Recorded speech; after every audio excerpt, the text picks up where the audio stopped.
A very warm welcome to IDFC First Bank presents Leaders of Tomorrow Season 11. I'm Ritwika Gupta. Tonight, we're bringing you highlights from our recently concluded Ahmedabad Springboard. In the first segment, Hardik Desai, Zonal Head-Business Banking of IDFC First Bank, tells us all about Ahmedabad's startup ecosystem. And as part of our Wealth First series, I speak to Prakash Lohana, Managing Director, Ascent Financial Solutions.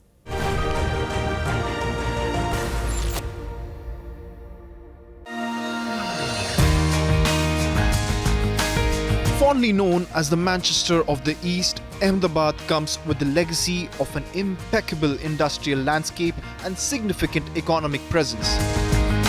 Ahmedabad इतना historical, इतना beautiful है, वहाँ पे पुरानी building को preserve करके रखा है, वर्ल्ड हेरिटेज साइट्स भी हैं वहाँ पे।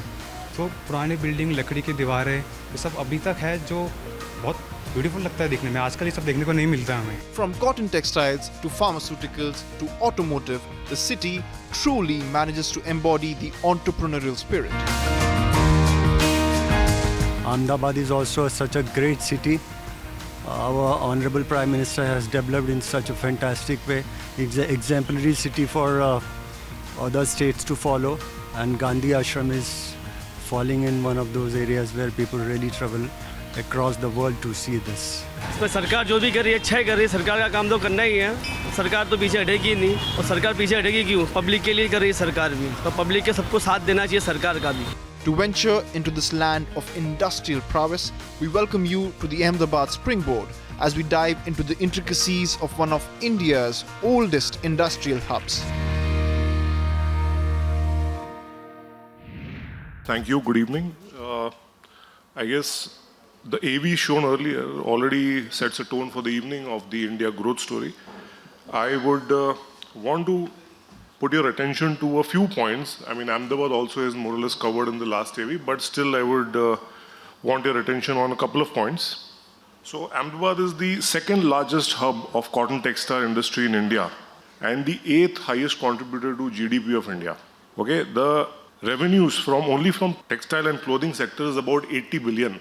And on the right topmost, we see that the city is the 4th city with the highest number of startups in India.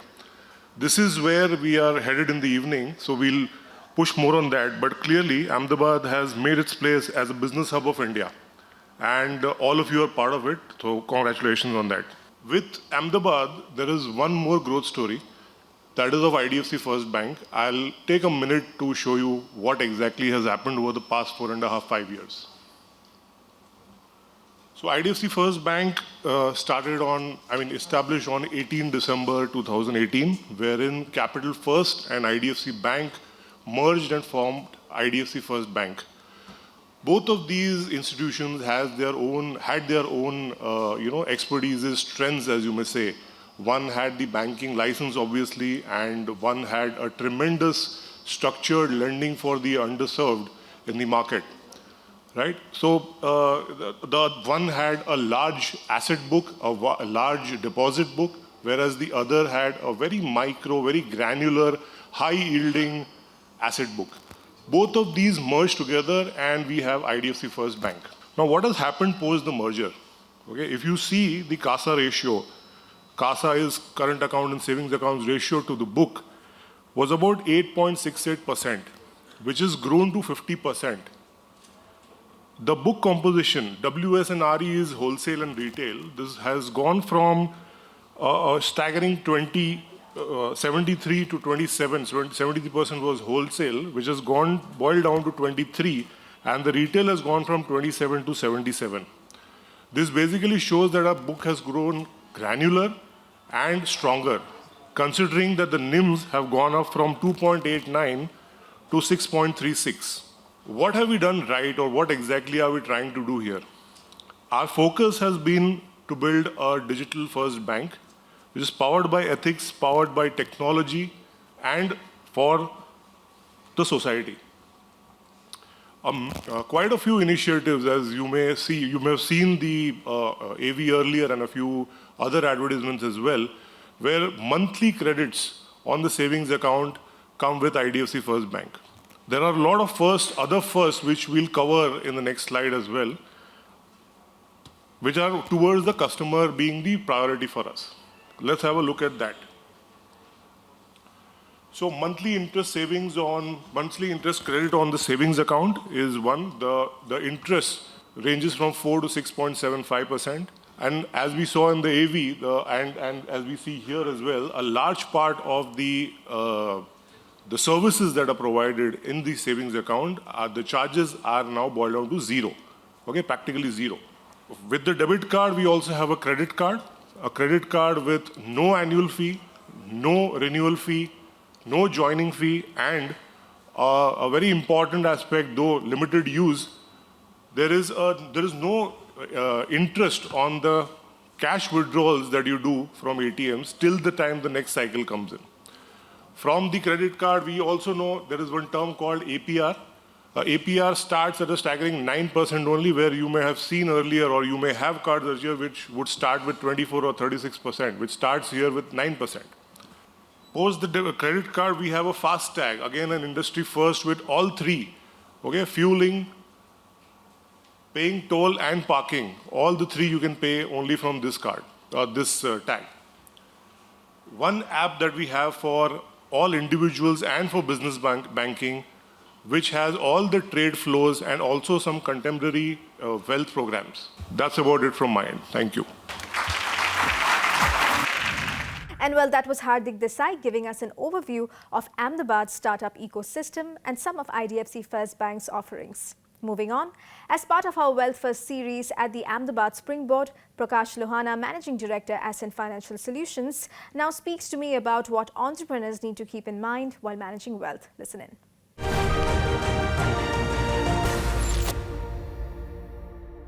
I want to kick this off by really understanding your personal approach to finance. And like I mentioned earlier as well, our show is watched by a lot of entrepreneurs. So if you could take us through your financial journey, a little bit about what you do, your company, and really your approach to wealth management and finance. So basically, my financial journey has been very interesting in how we manage finances.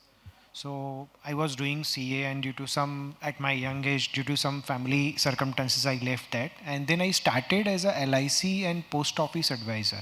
Then I found that this is not the right way to manage the money. Then I did CFP. This is an international certification. Then I did financial life planning from Kinder Institute of Life Planning, US. Then we evolved our approach, which was new at that point of time in 2007-8, which is comprehensive financial planning, which takes care of one's family financial planning in a very holistic manner, looking at his goals, his assets, liabilities, income, expenses, and looking at his liabilities management, tax management, succession planning, will writing in a holistic manner, keeping in mind his emotions linked with the money. So that's how we look at money management at our firm Ascent for our clients. I want to understand, how has the role of the financial planner evolved over time, considering the changing market dynamics, technology, and even consumer preferences. What would you say is the role of the financial planner of today? So role of financial planner has evolved a lot over a period of time. So when I started my journey as a financial advisor, clients were expecting us to guide them or give them good financial products or insurance products, which is completely changed what I told you earlier, that now it's a comprehensive financial planning. Now role of financial planner is like a personal CFO to that family, looking after the entire finances, goals, how their succession planning will happen, how they will write their will, which are the liabilities, which liability they should pay off first. So it's very holistic and very wide now, very complex role now actually. From what I've read, you're an author, you also have a blog called Financial Fundas, which brings me to my next point in terms of, there are not many reliable sources or resources, when it comes to creating financial awareness or financial literacy among entrepreneurs. What is your take on that, and how can that be improved? Good question. Actually, financial literacy is a very critical area in India. So I meet many doctors, entrepreneurs, engineers who are very good at their profession. Their income is very high, but that income doesn't get converted to good wealth creation. Why? Because lack of financial literacy. So how can we fulfill it? So first of all, I think we should add personal finance as a small subject at school level and college level both, in all the streams, whether you are doing science, whether you are studying medicine, it should be there. Because people don't understand even basics at 45, 50 years of age when they come to us. Second, what I feel is that SEBI, our regulator, should come up with some program where there are recorded videos for basic financial understanding. Because otherwise what is happening is people are moving to, say, YouTube channels, and whatever they get, they believe it. So that's responsibility of regulator and people like us who are like financial advisors or channel like you, who should have the guided proper financial education programs. For all the entrepreneurs watching this show today, what would you say are some of the common mistakes, made by them when it comes to managing wealth and planning, their finances? What are some of the common mistakes, and how could they perhaps avoid these? So there are many mistakes that entrepreneurs make in their money management, but the major mistake that they make is they invest most of their wealth. I would say 99% of their wealth in their business, their company. So there is hardly anything out of their company. So they think that whenever their personal goals will come, I'll take out of money from my company and then fulfill those. But at that point of time, maybe you are passing from a bad market cycle, your industry is going through some tough phase. So they should draw a clear line between their personal wealth and their company's financials. So first, they should set up their own salary in their business, their company. They should take out their salary. They should have clear financial goals, invest in that, and never bring that money back to your business. Second, most of the entrepreneurs either manage their money on their own, do it yourself, or they follow some informal, casual advice from friends and family. So they should hire a professional financial advisors. Qualified financial advisors are available today. So they should go with that. Third, I would say that they should not chase the returns. They should not chase the returns. They should not buy the complex products, because their financial life is not a 20-20 match. It's a taste match. So they should play it strategically like they play in their business, and be calm and cool. It's time for a quick break here. We'll be back shortly. Stay tuned.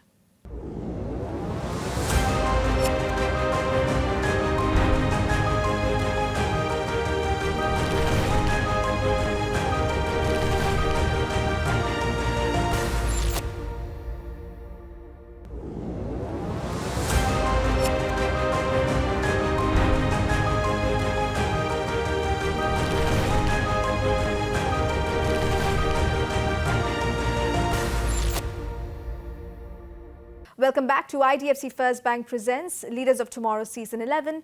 You're watching highlights from our Ahmedabad Springboard. In this special Wealth First segment, Prakash Lohana, MD, Ascent Financial Solutions, speaks to me about the evolving role of a financial planner and the importance of increasing financial literacy among entrepreneurs. Listen in.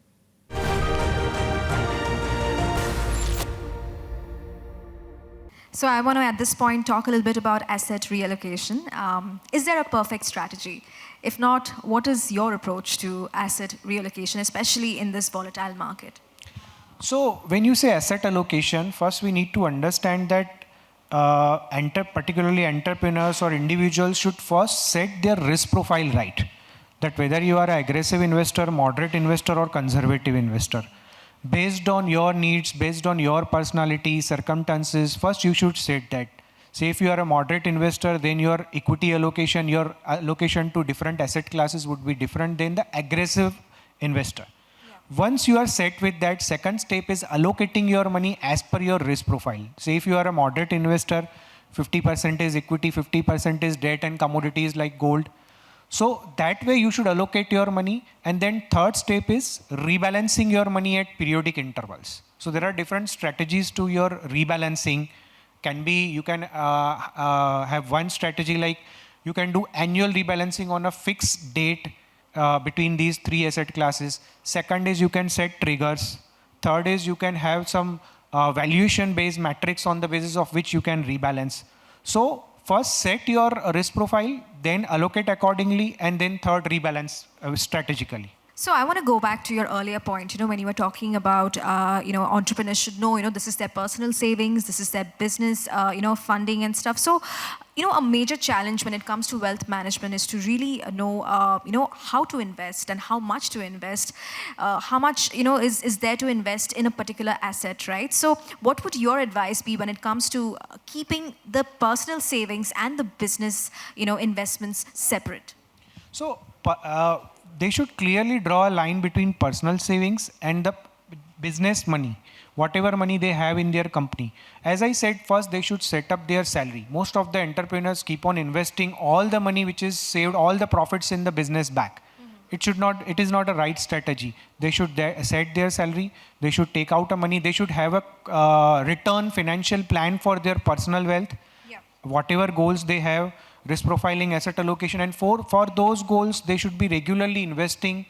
And that wealth, which is a personal wealth, should not be brought back in the business in any circumstances. Because I have seen many cases, millionaires and millionaires, when they need money for their personal goals, they have to borrow money. They have to take further loans for marriages of their kids or education of their kids. So that should be avoided. Such mistakes should be avoided. Right. So, as I mentioned, our show is about entrepreneurship. So, when it comes to like smaller, medium-sized businesses and entrepreneurs, what would your advice be for them when it comes to securing funding, for their businesses? What are the do's and don'ts that you can talk to us about? Securing funds. So, see, when you are asking for the funding for your business, so you should keep in mind that those funds should come at a lower cost. And for that, you should go to right channels. You should go to banks, you should go to NBFCs, depending upon your circumstances. And based on that, what is your need, how much you need, and for what time you need. So accordingly, you should borrow the money, and you should also make sure that whatever repayment has to be done, from where that money, that cash flow will come, that should be clearly drawn. So that will help you, and you should keep an eye on your credit score. If you have a company, then always keep an eye on your company's credit score also. So if they are good, you will always get loans and borrowings at a lower rate.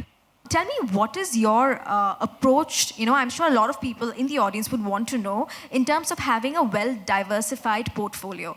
How would you approach that?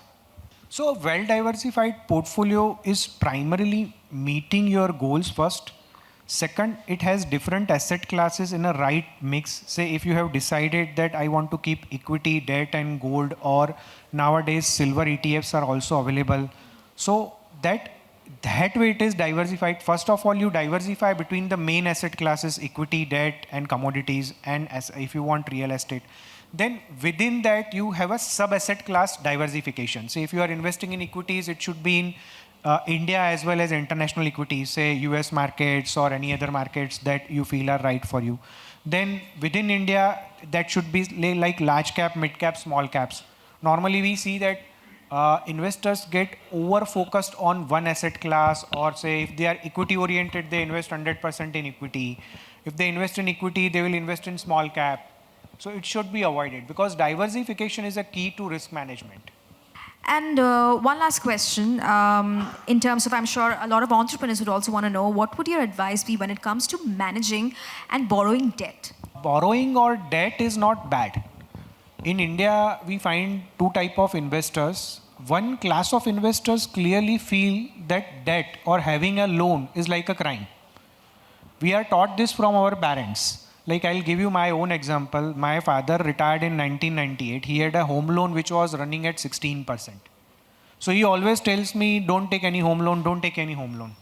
He had no tax benefits. Now my home loan is going on at 8%. I am saving 30% interest on tax on that.